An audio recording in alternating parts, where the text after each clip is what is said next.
Last topics जो हमने करे थे वो आपको आई होप क्लियर होंगे। और अब मैं आपको रिकॉल करने के लिए क्वेश्चन छोटा सा पूछ लूं वापस से। चलो, the magnetic field inside a long straight solenoid carrying current is, magnetic field line inside a long solenoid current carrying conductor is, क्या होगी inside the solenoid? Zero, decrease करेगी, इंक्रीज करेगी या सेम रहेगी? जल्दी से मुझे ऑप्शन फटाफट से लिख के भेजो, फटाफट फटाफट फटाफट, do it fast fast fast so that I can check your recalling system. ठीक है, now next topic is our left hand rule and which is very very important, sometime comes directly. ठीक है, 3 मार्क का question में। सो यहाँ पे आपको क्या करना है, राइट हैंड रूल्स में जब हमने करा तो हमने सिर्फ करंट कैरिंग कंडक्टर लिया था और मैग्नेटिक फील्ड को लिया था। यहाँ पे अब आप क्या करोगे, यहाँ पे अब आप 3 चीजें कंसीडर करोगे। ये देखो, this is thumb, this is your index finger and this is your middle finger. ठीक है, thumb, index finger, middle finger, इसको हम बोलेंगे father mother child, father mother child. Done. Now father मतलब एफ, एफ का मतलब है फोर्स, एम मतलब मदर यानी कि मैग्नेटिक फील्ड, एंड चाइल्ड मतलब सी यानी कि करंट। तो mother, father mother and child, father is force, magnetic field and your current, ये 3 चीजों को ही लेना है। और आपको कुछ इस तरीके से अपने लेफ्ट हैंड की तीनों फिंगर्स को स्ट्रेच करना है। ऐसा होना चाहिए कि ये म्यूचुअली परपेंडिकुलर रहे एक दूसरे के साथ, मतलब 90 डिग्री सा एंगल फॉर्म कर रहे हो। तो इस पोजीशन में आप अपने लेफ्ट हैंड को ले लोगे। ठीक है, ले लिया आपने। तो ये देखो, यहाँ पे आपका जो थंब है ये आपकी फोर्स बताएगा, ये मैग्नेटिक फील्ड बताएगा, ये करंट बताएगा। तो हमने इसको कैसे याद किया है, जल्दी से बताओ। थंब को क्या बोलेंगे, फिर पहले कौन आएगा, फादर मदर चाइल्ड या मदर फादर चाइल्ड या चाइल्ड फादर मदर, क्या आएगा आप जल्दी से मुझे बताओ। तो सबसे पहले मैं बोल रही हूँ फादर, फिर हम बोल रहे हैं मदर और फिर हम बोल रहे हैं चाइल्ड, FMC। ठीक है, फादर मदर चाइल्ड। फादर का मतलब ये आपको फोर्स बताएगा, मदर का मतलब ये आपको मैग्नेटिक फील्ड बताएगा, और चाइल्ड का मतलब ये आपको करंट बताएगा। ठीक है, लिखना बहुत इजी है, इसको हमने सिर्फ समझना था, समझते ही आप इसको इजीली कर पाओगे। और इसको अप्लाई कैसे करना है वो भी अभी हम देखते हैं। सो सबसे पहले यहाँ पे देखो, according to Fleming left hand rule, according to this rule, stretch the thumb, forefinger, middle finger of your left hand such that they are mutually perpendicular. First finger points in the direction of magnetic field, second in the direction of current, then the thumb will point in the direction of motion or the force acting on the conductor. First finger तो यही है ना, second ये है, then thumb। तो ये आपका क्या बता रही है, मदर मतलब कि मैग्नेटिक फील्ड, फिर चाइल्ड मतलब करंट, और फिर ये हमें फोर्स ऑफ डायरेक्शन बता रहा है। ठीक है, तो this is your left hand rule. अब ये यूज कैसे करना है, ठीक है, तो सबसे पहले हम इस एक्टिविटी पे आ जाते हैं। ये एक्टिविटी आपको एज इन केस स्टडी में भी मिल सकती है और ये आपको डायरेक्टली आ भी सकती है 3 मार्कर में। देखो, यहां पे आपको ये कह रहा है, force on a current carrying conductor in a magnetic field. हमने बोला कि जब कोई मैग्नेटिक फील्ड होती है और उसके बीच में आप कोई कंडक्टर कोई भी ले लो, आप कोई मेटल का पीस ले लो, तो इसको एक फोर्स फील होती है ना, तभी तो ये इसकी तरफ अट्रैक्ट होता है। और यही आपको एक्सपेरिमेंट करके दिखाना है। तो इन्होंने क्या किया, इस एक्सपेरिमेंट को करने के लिए ये एक स्टैंड ले लिया, इस पे इस तरीके से इन्होंने वायर्स को अटैच किया। ठीक है, ये देखो आपका ये है। अब इन्होंने क्या किया, इसको पॉइंट से बांध दिया, ए पॉइंट और बी पॉइंट पे, और इसको हॉर्सशू मैग्नेट के अंडर हम रखेंगे। अब जैसे ही मैं यहाँ पे इसको ऑन करती हूं बटन को, तो जब मैं इसको ऑन करूंगी तो आप यहाँ पे नोटिस करो, ये पॉजिटिव यहाँ है, तो करंट के फ्लो की डायरेक्शन कुछ ऐसे है, ये जा रहा है बी से इस तरफ, यानी कि मेरा जो करंट है वो नीचे की तरफ है। अब left hand rule, left hand निकालो अपना। लेफ्ट हैंड में 3 आपके थे, तो यानी कि जो करंट है आपका ये वाला, ये नीचे की तरफ है। ठीक है जी, मेरा भी नीचे की तरफ आ रहा है। मैग्नेटिक फील्ड आपकी कुछ इस तरीके से दी हुई है, तो मैं मैग्नेटिक फील्ड को ऐसे लूंगी, राइट। तो हमारा करंट ऐसे है, मैग्नेटिक फील्ड ऐसे है। तो अब ये देखो, फोर्स की जो डायरेक्शन है ये कैसी है, आपकी तरफ है। ठीक है, यानी कि अगर मैं इसको ले लूं तो नीचे की तरफ हो रही है, इधर लेती तो ऊपर की तरफ होती। तो यहां पे देखो, ये नीचे की तरफ मूव करता हुआ आपको दिखाई दे रहा है एरो, यानी कि ये जो इसमें फोर्स आएगी वो कैसे आएगी, नीचे की तरफ आएगी। ये मैग्नेटिक फील्ड, ये करंट ऐसे था ये, ठीक है। तो अब इसमें जो फोर्स आ रही है वो ऐसे आ रही है, यानी कि ये इस तरफ मूव कर रहा है। एक पॉइंट ये लिया। अब ये कहता है मैं इसको रिवर्स कर देता हूं, ठीक है। अब ये हम इसको रिवर्स करके देख लेते हैं। मैं जो डायरेक्शन है, मैं करंट की अब क्या ले लेती हूं, इधर से ये नीचे से ऊपर, इस पॉइंट पे हम आए थे, दिस। अब मैं इसकी डायरेक्शन को ना कुछ ऐसे ले लेती हूँ कि सपोज टू बी मैं ऊपर की तरफ ले लेती हूँ, करंट की डायरेक्शन को मैं ऊपर की तरफ ले लेती हूं। तो ये आपके ऊपर मैग्नेटिक फील्ड तो ऐसे ही रहेगी, मैग्नेटिक फील्ड ऐसे ही रहेगी, करंट की डायरेक्शन ऊपर हुई। तो ये देखो, थंब किस तरफ कर रहा है, ऑपोजिट डायरेक्शन में कर रहा है ना। पहले ऐसे था तो इधर कर रहा था, अब मैंने करंट की डायरेक्शन को उल्टा कर दिया, ऊपर की तरफ कर दिया। वो कैसे होगा, मुझे एंड्स को चेंज करना पड़ेगा। नेगेटिव एंड इधर आ जाएगा, पॉजिटिव एंड इधर आएगा। तो जब इधर आएगा तो यहां से करंट पास होगा इसके अंदर, ठीक है। मैं किसी और वे में आपको डायग्राम्स के थ्रू एक वीडियो में और डाल दूंगी कि किस तरीके से हम इसके एंड्स को रिवर्स करेंगे, ठीक है। अदरवाइज हम इसको भी चेंज कर सकते हैं, पोल्स को भी चेंज कर सकते हैं। तो जब आप ऐसे कर रहे हो, डायरेक्शन को चेंज कर रहे हो, तो आपकी फोर्स की भी डायरेक्शन चेंज हो रही है, और यही हमें यहाँ पे करके दिखाना है इस एक्टिविटी के अंदर, ठीक है। तो यहाँ पे देखो, इन्होंने लिखा हुआ है the displacement of the rod. यहाँ पे ये सब आपको दिखा रहा है कि कैसे कैसे रखना था। उसके बाद आपको ये कह रहा है the displacement of the rod in the above activity suggests that force is acting on the current carrying aluminum rod when it is placed in a magnetic field. It also suggests that the direction of force is also reversed when the direction of current through the conductor is reversed. अगर मैं direction of current को reverse कर रही हूं तो force भी reverse हो रही है, यही हमने प्रूफ करा यहाँ पे। Now change the direction of field. अगर मैं इन दोनों को भी क्या कर दूं, चेंज कर दूं, फील्ड को भी। देखो, पहले हम ऐसे ले रहे थे, अब मैं अगर इसको ऐसे ले लूं तब भी तो फोर्स की डायरेक्शन रिवर्स हो जाएगी। तो वही ये बोल रहा है कि अगर अब आप फील्ड को भी चेंज कर देते हो तब भी क्या हो जाएगी, आपकी फोर्स की डायरेक्शन चेंज हो जाएगी। तो this shows the direction of force on the conductor depends on the direction of current and the direction of magnetic field, ठीक है।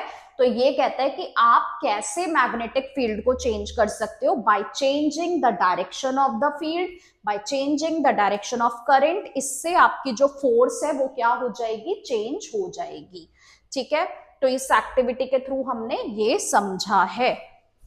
नाउ लेफ्ट हैंड बेस पे के न्यूमेरिकल भी करके देख लेते हैं, सो दैट आपका जो लेफ्ट हैंड रूल है वो क्लियर हो जाए। आप इस क्वेश्चन को देखो, एक इलेक्ट्रॉन एंटर कर रहा है magnetic field right angle to it shown in the figure. The direction of force बतानी है आपको, थंब की डायरेक्शन बतानी है। देखो, मैग्नेटिक फील्ड आपको ऐसी दिख रही है, मतलब ये हम इस तरीके से लेंगे, एंड इलेक्ट्रॉन्स नीचे की तरफ ही जा रहे हैं, ठीक है। तो ये अब आपका क्या है, फोर्स इस तरफ आ रही है, यानी कि अगर मैं ऐसे इसको एक पेज कंसीडर कर दूं तो ये इनटू द पेज हो रहा है ना, कि आउट ऑफ द पेज हो रहा है। लेफ्ट राइट का तो ऑप्शन ही नहीं है, तो लेफ्ट राइट को तो मैं कैंसिल कर देती हूं। अब आउट ऑफ द पेज है या इनटू द पेज है, ये देखो, दिस इज इनटू यानी कि अंदर है, आउट मतलब बाहर है, ठीक है। तो हमारा आंसर क्या आ रहा है, इनटू द। ये आप करके देखोगे आपका आ जाएगा बड़े आराम से। So this is your Fleming left hand rule. And this is the activity कि करंट कैरिंग कंडक्टर और मैग्नेटिक फील्ड के इन्फ्लुएंस में किसी भी ऑब्जेक्ट को एक फोर्स फील होती है, उसे प्रूव करो। तो उसके लिए हमने कुछ ऐसा सेटअप किया और इस तरीके से हमने उसको करके दिखाया। ठीक है, तो दो चीजें करने से फोर्स भी चेंज हो रही है, एक तो डायरेक्शंस ऑफ करंट को चेंज करने से and direction of magnetic field को चेंज करने से। तो ध्यान से कर लेंगे ये।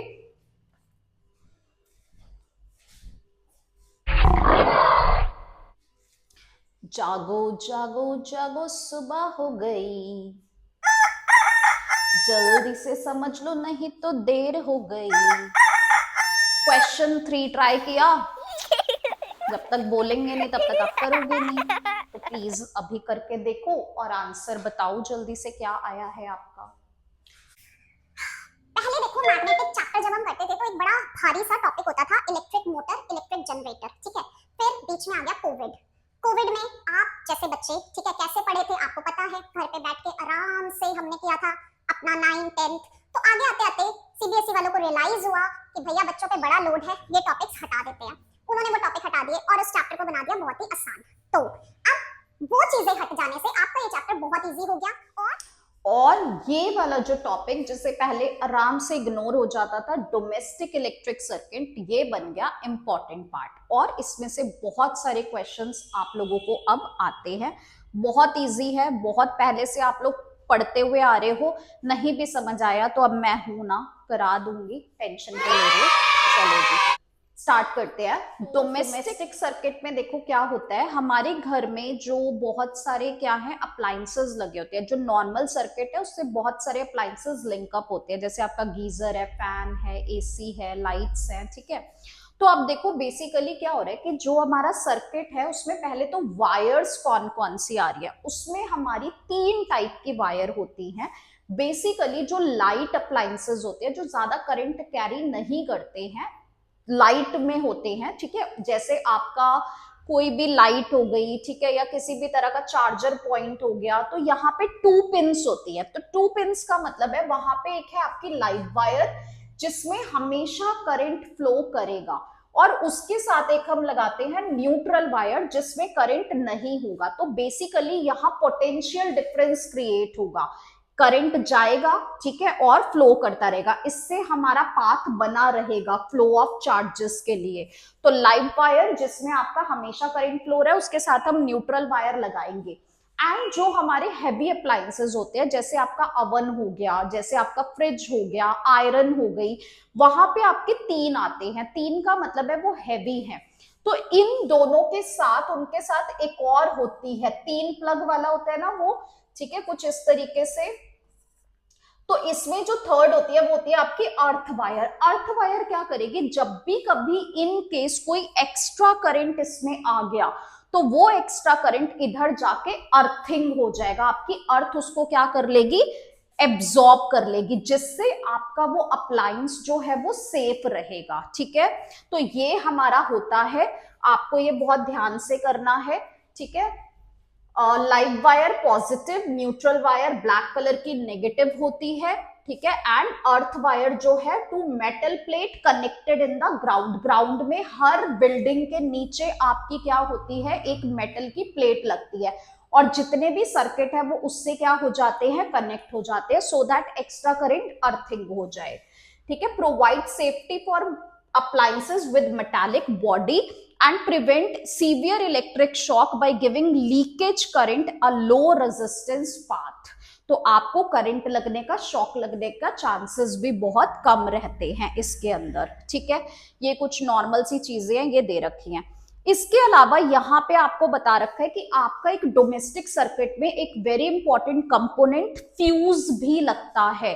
तो बेसिकली वो फ्यूज क्या होता है, फ्यूज एक तरह की वायर होती है जिसका मेल्टिंग और बॉइलिंग पॉइंट बड़ा ही लो होता है, अलॉय से बनाई होती है। जब भी हमारे सर्किट के अंदर एक्स्ट्रा करंट आएगा वो हीट अप हो जाएगी और ब्रेक कर देगी हमारे पाथ को, जिससे हमारा बाकी का जो अप्लायंसेस है वो क्या हो जाते हैं, सेफ हो जाते हैं, ठीक है, यहाँ पे आपको देखा होगा, a fuse in a circuit prevents damage to the appliances and the circuit due to overloading.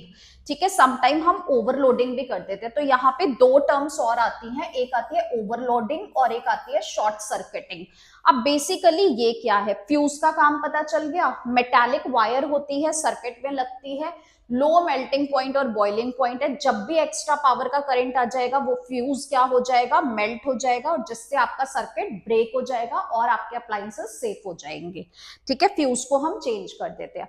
अब देखो, कभी कभी ओवरलोडिंग हो जाती है। ओवरलोडिंग का मतलब क्या होता है कि आप क्या करते हो, कभी कभी एक ही सॉकेट के अंदर दिवाली वाले टाइम पे या सम टाइम हम एक ही सॉकेट में बहुत ज्यादा बर्डन डाल देते हैं, बहुत सारे कनेक्शंस को हम एक ही उस पे दे देते हैं, जिससे वहां पे क्या होता है, ओवरलोड हो जाता है करंट का और हमारा जो सर्किट है वो ब्रेकडाउन हो जाता है।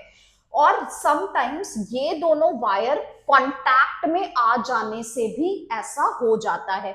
वायरिंग है आपके घर के अंदर, आजकल अंडरग्राउंड चल रही है, तो क्या हो जाता है कि समटाइम पुरानी हो जाने से कवर्स जो होते हैं वो मेल्ट हो जाते हैं। तो अगर कवर उनके इंसुलेटेड मेल्ट हो जाएंगे तो उनका आपस में कांटेक्ट हो जाने के चांस बढ़ जाते हैं, जिससे वो होंगे ड्र एकदम से शॉर्ट सर्किट या ओवरलोड हो जाएगा।